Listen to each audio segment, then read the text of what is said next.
nice to finally talk. I feel like this Skype call is long overdue. I wanted to finally sit down and talk to you and the Katy Cats. Hello, Katy Cats, how are you? I wanted to talk to you and the Katy Cats about some things I've maybe have some questions about or concerns. Nothing really bad, I feel like you are one of the best pop stars, one of the like rays of light in the industry. But I kind of feel like maybe that ray of light has been a little dampened.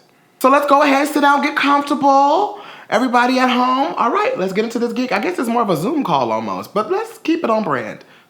So Katy, I want to first of all say congratulations on the pregnancy. This is an amazing situation. I feel like if you're not one of the hardest working pregnant women I've seen in the industry, girl, I feel like every other performance you are there. If it's an event, Katy is there, belly and all. And actually giving decent, not even just decent, really good performances while pregnant. And it's almost like you kind of forget like, oh wait, Katy's pregnant. She's about to have a child. She's about to be a mom. So before I did this call, I was doing some reading and I seen that you are getting out of depression and this kind of depression you've been in for years, which I can see and I can understand. I feel like, Katy, you've been on your whole entire career. I feel like you've had to be just on this happy, this perky, very campy character. And I kind of feel like Catherine has almost gotten lost in the abyss of it all. I feel like you took Witness on down. I think you took those eras to really reclaim Catherine. And I can tell in the music and I can tell in your imagery that that's what was more important for you. To be happy, to feel like you can express yourself and express yourself the way you want to express yourself, which I completely adore. But with that, I have noticed that your presence, at least on the commercial side or more on the more mainstream side of the industry, has kind of decreased. I'm not saying that in a negative way or to kind of highlight anything negative. Maybe in my mind, you are this pop legend, right? I feel like Katy Perry, Katy Cats, we can agree. I feel like you are this pop legend. I think the pop world wouldn't be anything without you. And I definitely, for a fact, know that you brought something to the table. But it feels like that spark has kind of dwindled out. Or it's like it took a shift, and I don't know exactly when that shift had happened. I feel like with you being such a legendary figure in the pop world, I think that I haven't seen you kind of grow in a way. Almost like a little, it seems like a little stuck. Like you're stuck in this one way of how you want to be perceived in my mind. Compared to your older work where like this pop rock situation, then it went into really, really pop music, and then it kind of took like this turn into, I thought it was gonna be like this sex symbol, but then it kind of turned into more camp, which I was literally here for. But once it got to this camp stage of your career, I feel like it kind of just stayed there. And it made different modes of camp, like you know, made different modes of it, but I feel like compared to your counterparts, your camp didn't come off as maybe fashionable, or it didn't come off as like genuine almost. Does that make sense? I feel like Prism, Teenage Dream, these albums were like classic Katy. Prism was like the last album that it was fully Katy to me. Then Witness came out, and now Witness was my gig. Now, I don't know what everybody else was talking about and why I didn't maybe be successful as it could have been, but I feel like Witness was amazing. Was it overproduced?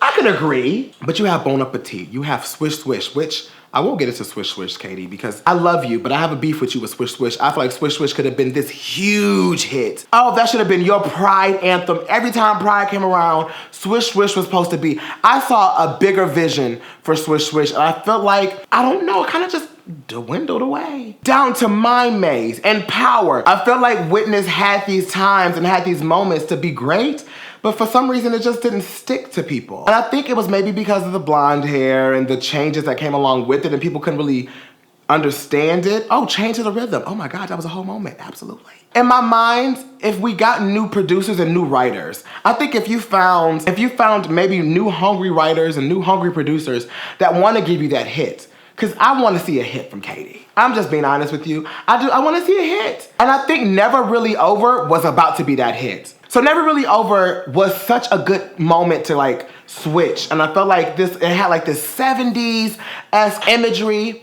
And I felt like the sex symbol part was starting to come back. But it was like camp, but like not too campy to the point where it was too ridiculous. To be honest with you, Katy, I kind of felt like the general public, and not your fans, but the general public kind of took you as a joke after a while, because it got so campy and it got so ridiculous that it was like, oh, it's just Katy Perry. Like, that's just Katy. This is the same woman that made California Girls, like Firework, these major, major hits. But for some reason, people are just looking at it, oh, this is just Katy, that's just Katy. And I'm like, the persona and the imagery became kind of too campy, and it kind of turned to being corny. So Never Really Over came and made this like refreshed moment to me in my mind. Down to the sound, down to the way you looked, down to the imagery of the video. I was like, oh, this is gonna be a good moment. And then it just didn't move on from there. And Never Really Over is such a good pop song. Like, that's a good song, right? I think the Hawaii song came out, which I wasn't too mad at. It was just like these singles coming out of nowhere. And I was like, so these singles are coming out of nowhere, but like, what are they really leading up to?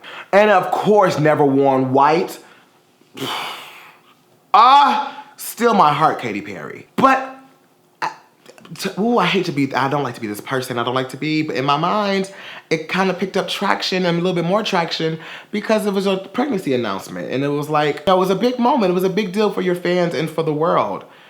But where's Never Worn White now? You know what I'm saying? It got to this point where I'm like, why is Katy not being like, sticking to the top? And I'm like, it's not the talent, because it's still obviously, because to be honest with you, Katy, girl, I don't know what you've done. I don't know if you went to vocal training or something, but when you perform live now, the vocals are there. And I'm like Katy is singing, like confidently, fully, and I appreciate it. And I see the hard work. I see you've grown as an artist. So I'm like, it's not her like not growing and not becoming better at her craft. Then what is it? I think a new vibe is needed at this point. I think once the baby comes out, we need a new vibe. And I also think, to be honest with you, Katy, that the message that you kind of deliver has become a little old. And what I mean by that is the knock me down and build myself back up message is becoming just a little old and kind of repetitive. From Firework to Roar to This Is a Part of Me to Wide Awake, I just feel like, and I can keep going, but,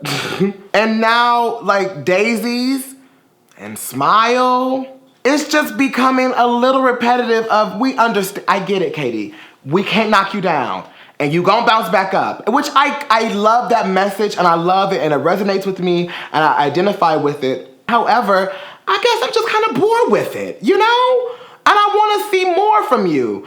Like 365 with her and Zed. Ooh! A bop, Miss Perry. Let me tell you something, Catherine. That was like my definition of being campy, but being sexy and campy. You know what I mean? Like playing this robot, like she looked fire. Okay, that was the sexiest I've seen you in a while. I figured that from that point and from your singles, you were going to take this turn to be more sexy or more edgy, but yet still Catherine. You know, still Katy Perry, because we don't mind the blonde, but give me the Katy Perry with the dark hair vibe. Which takes me back to the point of you getting new writers and producers. I feel like they can help you with finding maybe a new message or a new message or a new situation that you want to sing or talk about. With you being a mother and about to be a wife, I feel like you have a lot more to say and other things to say. Maybe, I don't know, talk about you feeling more sexy now that you had a child, or you feeling more sexy now that you are about to be married to Orlando Bloom. And I know the albums have different messages. Do not get me wrong. I'm not saying your whole message is this one note, because I know that you go through the album, you'll feel what you need to feel. However, as these lead singles, I think that they could be better, like Daisies. I'm not mad at Daisies. Do I pull up Daisies and listen to it? No. But if it comes on, sure. Then Smile came out. And I know that you're making the new album called Smile, I believe.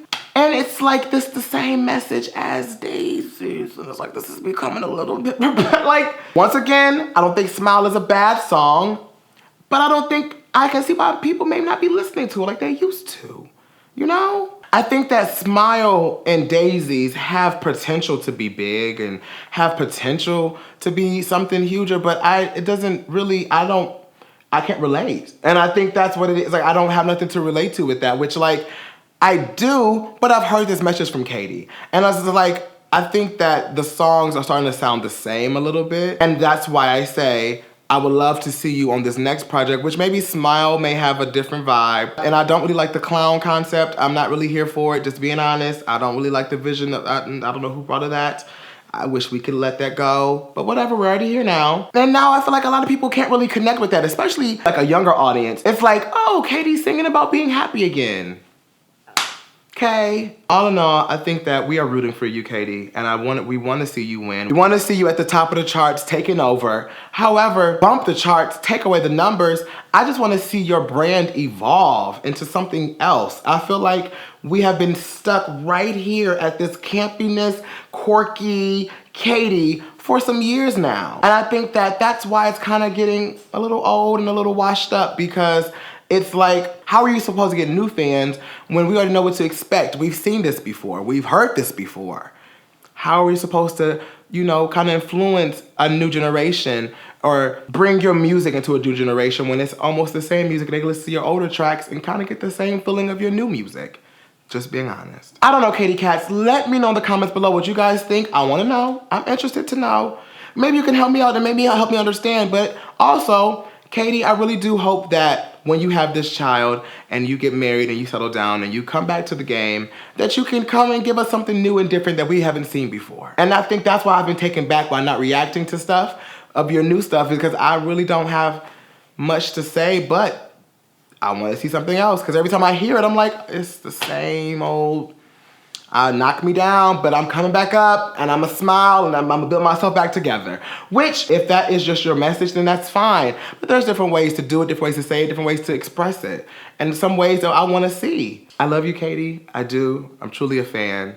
But these are just the little things I'm noticing. I can't wait to see what you come up with and whatever you have next coming up. I'm excited to see, and I will be watching. I will catch you, Katy, and I'll catch you, Katy Cats, later.